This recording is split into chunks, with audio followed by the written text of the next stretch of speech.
La primera vez que conocí a la familia de Santiago, supe que no encajaba.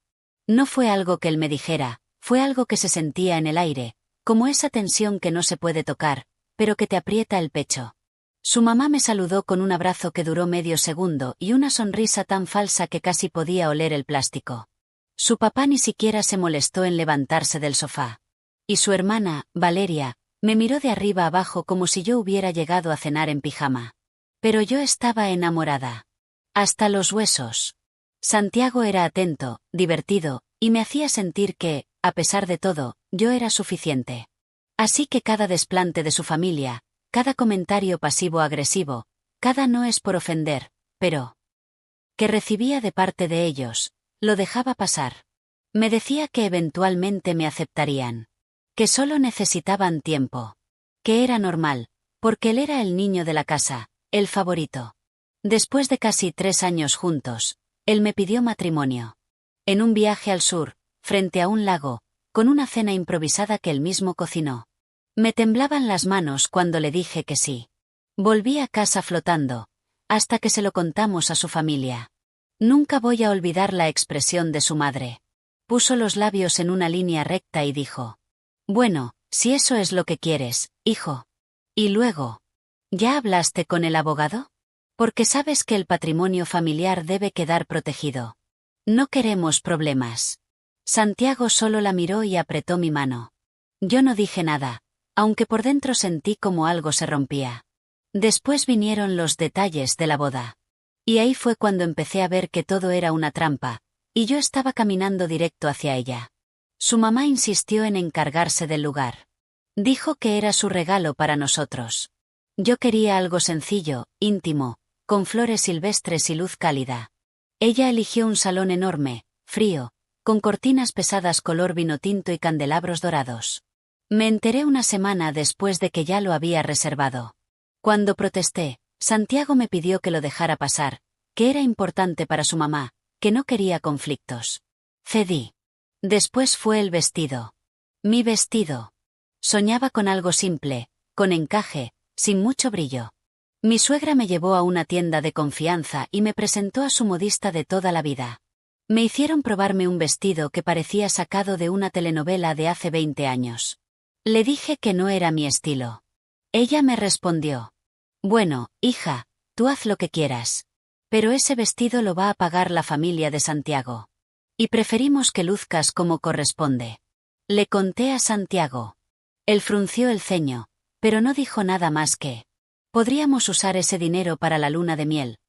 Tal vez solo sea por un día». Era siempre lo mismo. Una detrás de otra. Y yo tragándome las palabras. 2 semanas antes de la boda, me enteré por casualidad que su hermana había organizado una despedida de soltero para Santiago en una finca. Según ella, era una sorpresa. Lo publicó en sus historias, sin querer bloquearme. Había chicas, mucho alcohol, y comentarios que no quiero repetir. Cuando lo enfrenté, me dijo que no sabía nada, que solo fue por compromiso, que no pasó nada. Y yo, otra vez, callé. La noche anterior a la boda dormí sola. No por tradición, sino porque su familia decidió que era mejor así. Me dejaron en una habitación del hotel, aislada, mientras ellos tenían una cena familiar con Santiago. No me invitaron. Me lo dijo un primo lejano que me vio en el pasillo. Lloré en silencio esa noche. No porque dudara de él, sino porque sentía que todo se me había salido de las manos. Me estaban arrancando pedacitos y yo lo permití, convencida de que valía la pena. Pero no tenía idea de lo que me esperaba el día siguiente. La mañana de la boda me desperté con un nudo en el estómago. No era nerviosismo, era otra cosa. Una mezcla de ansiedad, tristeza y una voz interna que me gritaba que algo andaba mal. Me miré al espejo y no reconocí a la mujer que estaba ahí. Llevaba el vestido que no quería, el peinado que no había pedido, y estaba a punto de casarme en un lugar que no había elegido, con una familia que claramente me despreciaba. A pesar de eso, intenté sonreír. Respiré hondo, me dije que lo importante era Santiago, que lo demás era ruido. Traté de convencerme de que todo valdría la pena en cuanto lo viera en el altar. Llegué al salón con casi 30 minutos de retraso. No por capricho, sino porque el chofer que contrataron para llevarme nunca llegó a recogerme. Tuve que llamar a mi prima para que me llevara en su carro. Entré al lugar y lo primero que vi fue a mi suegra cuchicheando con un grupo de mujeres, claramente hablando de mí. Se callaron en cuanto me vieron. Me acerqué a Santiago, que estaba de espaldas. Cuando se dio la vuelta, noté que algo no andaba bien. No me miró como siempre. Se le notaba incómodo, nervioso, como si quisiera estar en cualquier otro lugar.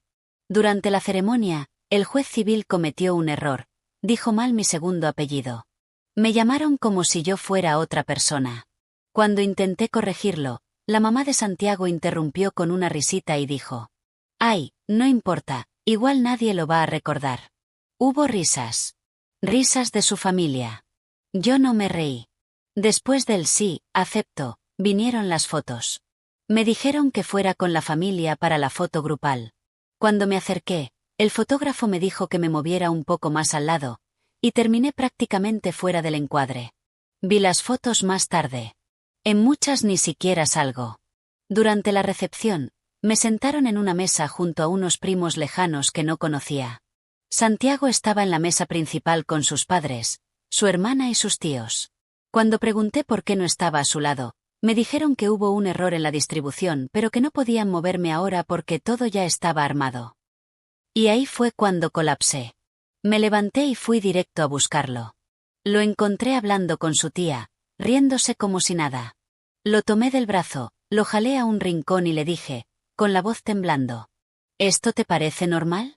¿Te parece justo? Me están humillando delante de todos, y tú no haces nada». Santiago me miró como si recién me viera.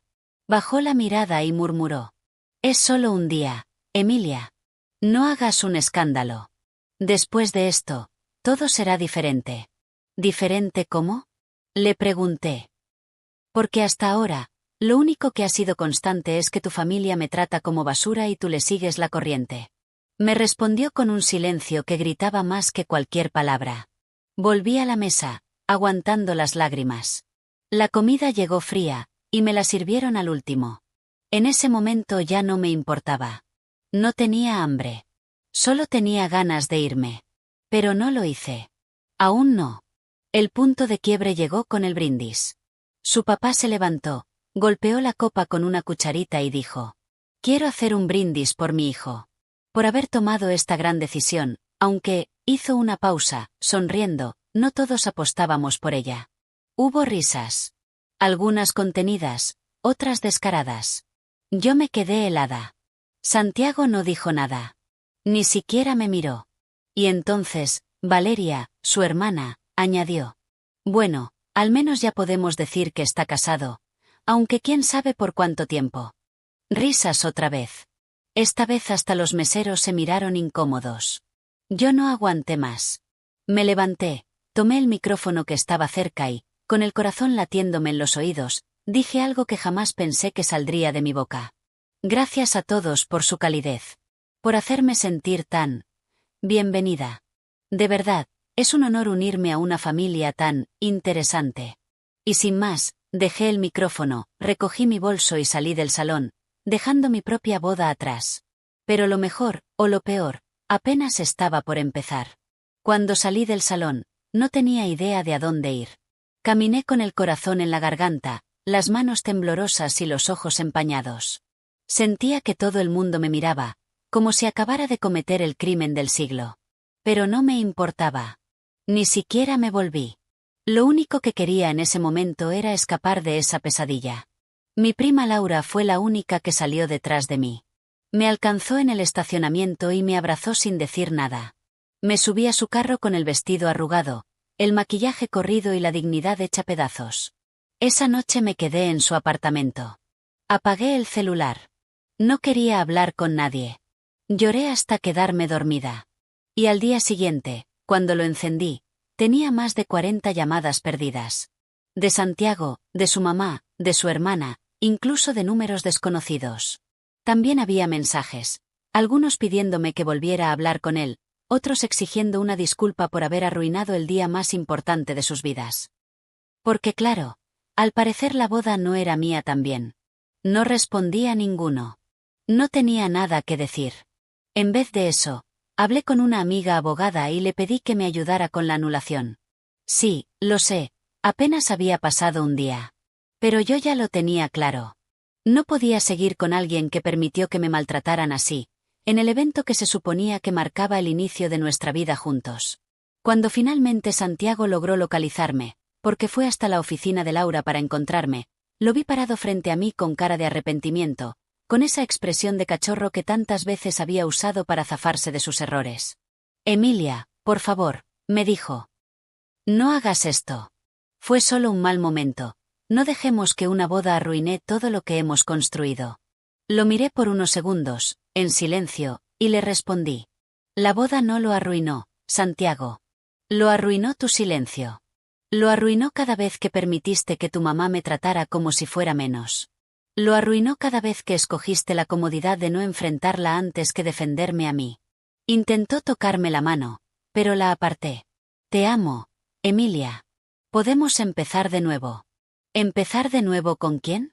¿Con tu familia también? ¿Con los mismos que brindaron por tu matrimonio como si fuera una apuesta perdida? Se quedó mudo. No es solo por ellos, Santiago. Es por ti. Nunca fuiste capaz de poner un límite. Nunca fuiste capaz de decir, hasta aquí, ella es mi esposa y merece respeto. ¿Y ahora quieres que olvide todo como si nada? No lo vi venir, Emilia. No pensé que te afectara tanto. Ahí me reí. Una risa amarga, rota. Claro que no lo viste.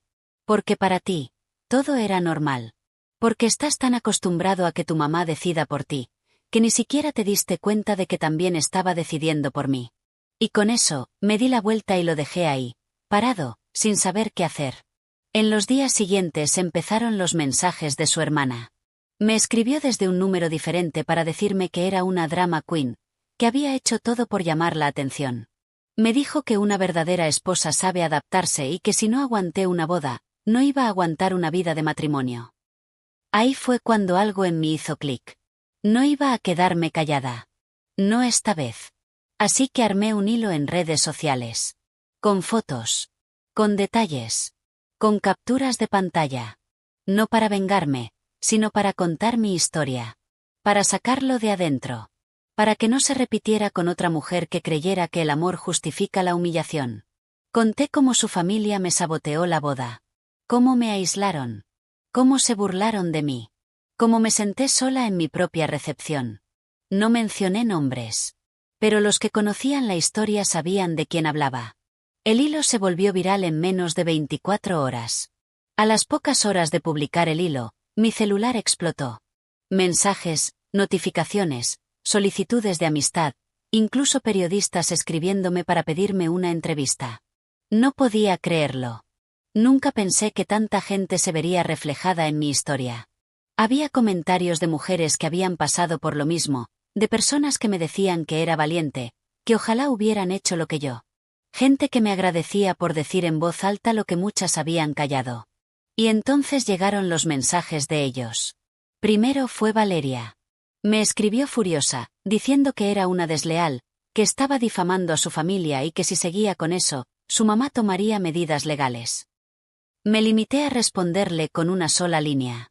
Todo lo que conté es verdad. Si quieres, lo discutimos en una audiencia. Después, el padre de Santiago me mandó un mensaje mucho más frío. No se disculpó. Solo me pidió que bajara las publicaciones por respeto a la privacidad familiar. Pero el que más me sorprendió fue el mensaje de su madre. Largo. Lleno de frases como no era mi intención herirte, pensé que estaba ayudando, te veíamos como alguien fuera de nuestro círculo, pero jamás imaginamos que te sintieras tan rechazada. No pidió perdón, pero dejó entrever que lo que hice los había expuesto de una manera que nunca imaginaron. Y luego, Santiago volvió a aparecer. Esta vez no para justificar nada. Me pidió vernos.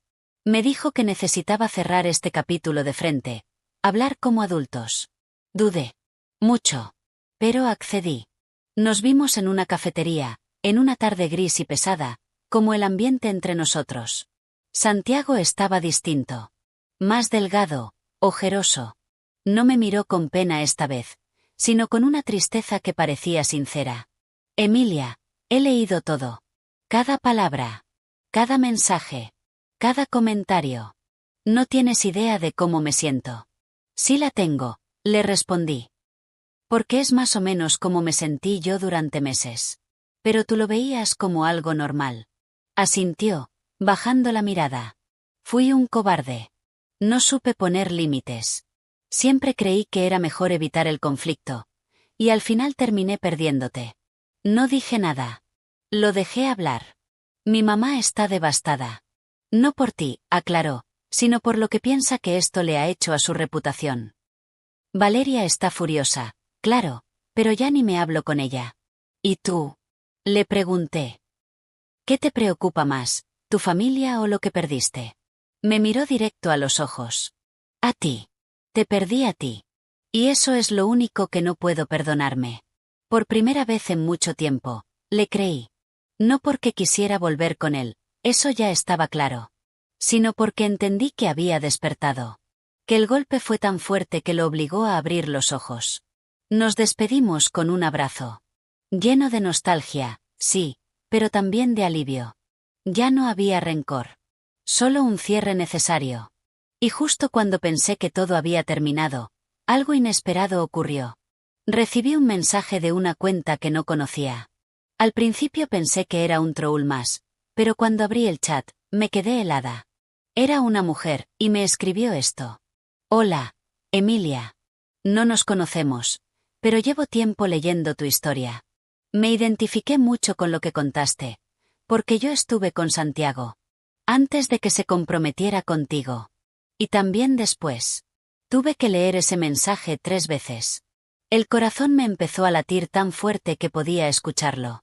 Me quedé paralizada con el celular en la mano, en completo silencio. Sentí una presión en el pecho, como si todo el aire de la habitación se hubiera evaporado. Respondí con un simple. ¿Cómo que después? La respuesta no tardó en llegar. No quiero problemas. Solo quería contártelo porque creo que mereces saberlo todo. Yo no sabía que él seguía con alguien. Me enteré cuando publicaste tu historia. Me metí a ver sus fotos y ahí supe que eras tú, la esposa. Me envió capturas. Chats de hace meses. Fechas que coincidían con días en los que Santiago me decía que iba a juntarse con amigos, viaje por trabajo o incluso que estaba estresado y necesitaba espacio. Había mensajes cariñosos, planes, hasta fotos. Algunas de cama. No necesitaba más pruebas. Ahí estaba. Frío. Real. Se me hizo un nudo en la garganta. Había llorado tanto por su falta de apoyo, por su silencio ante las humillaciones de su familia, y ni siquiera sabía que estaba compartiéndolo. Que mientras yo me esforzaba por agradarles, él tenía otra vida. La mujer, llamémosla Claudia, me dijo que no quería causar drama, que no esperaba nada de mí, solo desahogarse. Que al principio pensó que él estaba soltero, que era un tipo dulce y generoso, pero que últimamente había empezado a notarlo distante. Ahora entiendo por qué, escribió. Le agradecí. Le dije que no la culpaba, que entendía perfectamente cómo podía haber caído en esa mentira. Y cuando terminé la conversación, me encerré en el baño, me senté en el suelo, y lloré. Pero esta vez fue diferente. No era tristeza. Era rabia. Era el tipo de llanto que te limpia por dentro. Ese mismo día, sin pensarlo demasiado, publiqué una última actualización en mi hilo. Sin ser vulgar, sin venganza directa. Solo conté lo que había descubierto. Adjunté los pantallazos, cuidando los datos de Claudia, y terminé el post con algo que me salió del alma. Durante mucho tiempo pensé que lo peor que me había pasado fue que su familia me rechazara. Hoy entiendo que lo peor fue haberme rechazado a mí misma para encajar en un lugar que no me merecía. Gracias a todos los que me dieron fuerza para recuperar mi voz. Y a ti, Santiago, si estás leyendo esto, gracias por quitarte la máscara. Ahora puedo cerrar esto sin dudas. La publicación explotó aún más. Gente de todas partes me escribía. Muchos hombres también, sorprendentemente, diciéndome que habían crecido en familias parecidas, que habían permitido ese tipo de abusos y que les abrió los ojos. Y entonces pasó algo que no esperaba. Santiago me llamó. Esta vez no lo ignoré. Contesté. Quería oír su voz. Quería escuchar qué tenía que decir después de todo. Emilia, dijo, apenas hablé, no tengo excusas. No las hay. No. No las hay. No sé por qué lo hice. O sí lo sé, pero ni yo me entiendo. Fui un cobarde. Un egoísta. Y ahora lo perdí todo. A ti. A mi dignidad. Hasta a mi familia, que ahora finge que no me conoce. Hubo un silencio largo. Yo no sentía lástima. Sentía cierre. ¿Claudia te dijo todo? Todo. Me bloqueó, por cierto. No la culpo. No te llamé para disculparme, añadí. Te llamé para decirte que ya no te odio. Que ya no te amo. Que ya no te pienso. Eres solo una lección muy cara que tuve que aprender. Lo entiendo, murmuró. Solo quería que supieras que te admiré. Y que me arrepentiré de lo que hice el resto de mi vida. Colgué. Y por primera vez, no lloré. Pero lo más inesperado estaba por venir. Porque unos días después, recibí una invitación. De alguien que jamás pensé que me escribiría. La mamá de Santiago. Cuando vi su nombre en la bandeja de entrada, pensé que era una broma. ¿Para qué me escribiría ella ahora? Abrí el mensaje con precaución, esperando un reclamo, alguna frase pasivo-agresiva, o quizás un intento de limpiar su imagen. Pero no. Era una invitación. Literalmente. Me escribió. Emilia, sé que no tengo derecho a pedirte nada, pero me gustaría hablar contigo. En persona. No para justificarme, sino para explicarte algunas cosas. Por favor, dame media hora de tu tiempo. Será en un lugar público. Tú escoges. Me tomó 2 días responder. No porque no supiera qué decir, sino porque no me decidía si valía la pena volver a ver a alguien que fue tan hiriente conmigo. Pero había algo dentro de mí que necesitaba entender. Así que le respondí, y pactamos un café en un sitio discreto del centro. Ni muy elegante, ni muy informal. Cuando llegué, ya estaba ahí. Solitaria, sin maquillaje, vestida de manera sencilla. Apenas me vio, se levantó como un resorte. Me ofreció la mano, pero no se la tomé. Solo me senté en silencio. Gracias por venir, dijo, con un tono distinto al que recordaba. Más bajo. Más humano. Yo no respondí. Quería escuchar. Solo eso. No sé ni por dónde empezar. Tal vez por pedirte perdón. Aunque sé que eso no borra lo que te hicimos. Respiró hondo. Le temblaban los dedos al sostener la taza. Fui injusta. Cruel, incluso. Y no tengo excusas, pero sí razones. Y eso es lo que quería contarte. Para que entiendas, no para que justifiques. Levanté una ceja.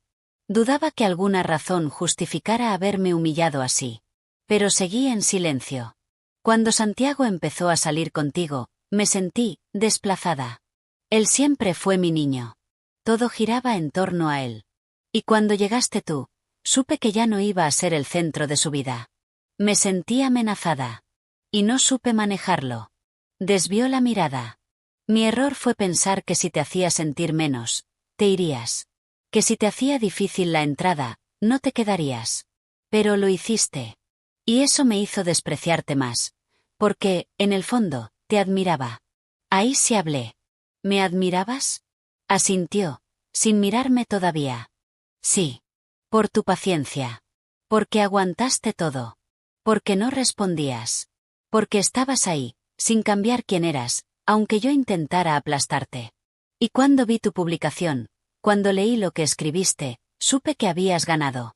Que yo había sido derrotada por alguien a quien ni siquiera me atreví a conocer de verdad.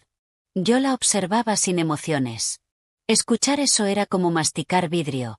Interesante, pero doloroso. Mi familia está rota ahora. Santiago no nos habla. Valeria está obsesionada con tu hilo. Dice que la dejaste en ridículo. Y quizás sí. Pero merecíamos eso. Yo merecía eso. Guardó silencio un momento, como buscando algo en mis ojos.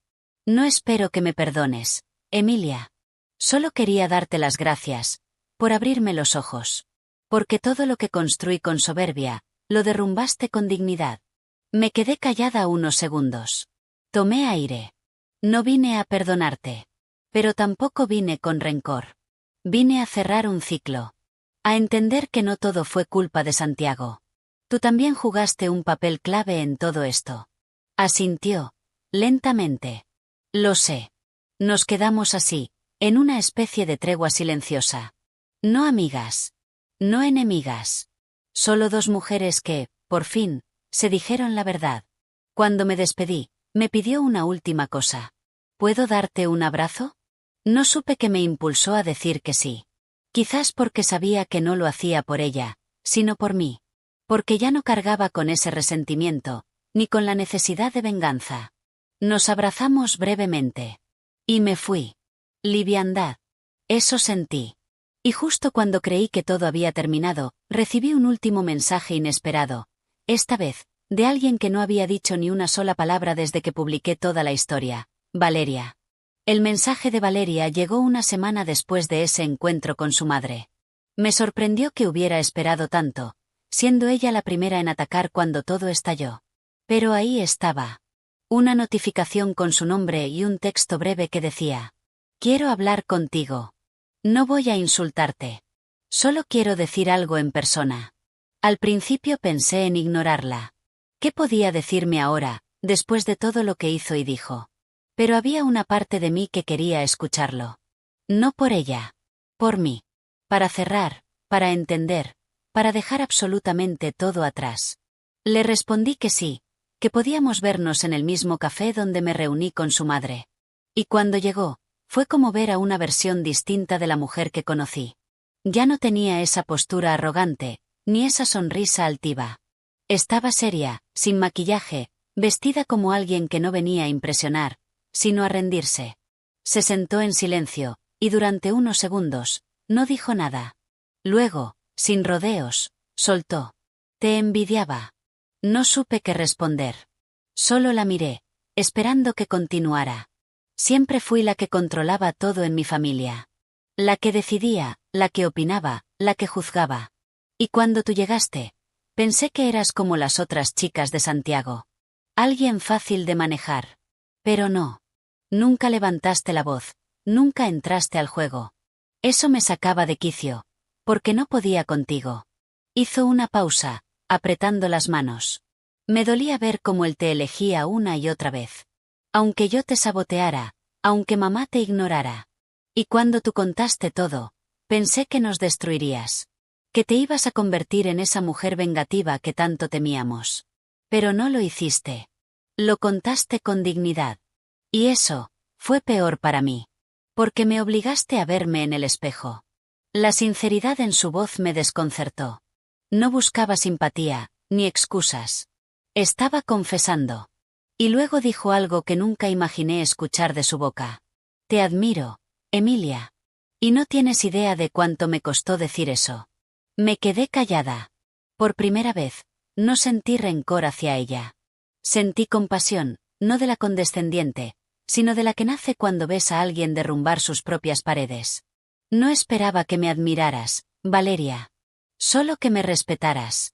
Lo sé, respondió. Y lamento no haberlo hecho a tiempo. Nos quedamos en silencio un momento. Luego se levantó, me tendió la mano, y dijo: «No espero que seamos amigas. Pero gracias por haber sido más fuerte que todas nosotras». Apreté su mano. Le di una media sonrisa. Y la vi marcharse. Salí del café con una sensación que no puedo describir del todo. No era felicidad. Era algo más profundo. Paz. Cierre. Libertad. Desde entonces, mi vida cambió. No volví a saber de Santiago. Lo último que supe es que se mudó a otra ciudad, que se alejó de su familia por completo, y que está intentando empezar de cero. Supongo que, en su forma, también está sanando. Yo, por mi parte, seguí adelante. No con rencor. No con cicatrices abiertas. Seguí adelante con un nuevo respeto por mí misma. Con la certeza de que no necesito encajar en ningún molde, ni callar para complacer a nadie. Hoy, cuando me preguntan por qué no me casé, respondo con una sonrisa. Porque elegí no casarme con la versión más triste de mí misma. Y si alguien se pregunta si fui la mala, no, no lo fui. Fui la única que se atrevió a decir: «Hasta aquí». ¿Y ustedes qué habrían hecho?